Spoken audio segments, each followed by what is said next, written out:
Icon star Allu Arjun next project announcement కోసం ఎదురు చూస్తూనే ఉన్నారు అభిమానులు. కానీ బన్నీ తర్వాత సినిమా గురించి రోజుకొక న్యూస్ వైరల్ అవుతుంది. వాస్తవానికైతే త్రివిక్రమ్ శ్రీనివాస్తో ఇప్పటికే ఒక సినిమా అనౌన్స్మెంట్ చేశాడు బన్నీ. కానీ మరోసారి ఈ ప్రాజెక్ట్ నుంచి ఒఫీషియల్గా కన్ఫర్మేషన్ కోసం వెయిట్ చేస్తున్నారు. కానీ ఇప్పటి వరకు ఎలాంటి అప్డేట్ బయటికి రావడం లేదు. దీంతో బన్నీ త్రివిక్రమ్ సినిమా ఇప్పట్లో ఉండదనే టాక్ నడుస్తుంది. దానికి కారణం లేకపోలేదు. కాలీవుడ్ మాస్ డైరెక్టర్ అట్లీతో బన్నీ సినిమా చేయడానికి రెడీ అయినట్లుగా వార్తలు వస్తున్నాయి.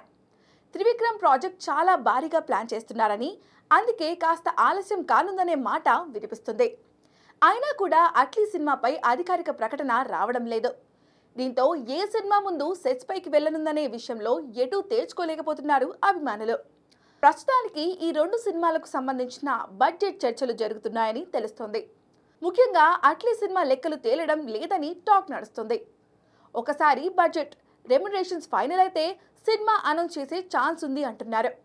అసలు పుష్ప 2 లాంటి సినిమా తర్వాత బన్నీ సినిమాకు బడ్జెట్ తేలకపోవడం ఏంటనేది ఇక్కడ కాస్త ఆశ్చర్యమే. కానీ లేటెస్ట్గా తెలుస్తున్న విషయం ఏంటంటే ఈ రెండు సినిమాలకు సంబంధించిన అనౌన్స్మెంట్స్ ఒకేసారి రాబోతున్నాయట.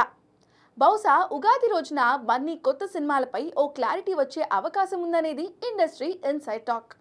ఏదేమైనా సరే ఒఫీషియల్ కన్ఫర్మేషన్ వచ్చే వరకు అల్లు ఆర్మీ వెయిట్ చేయాల్సిందే.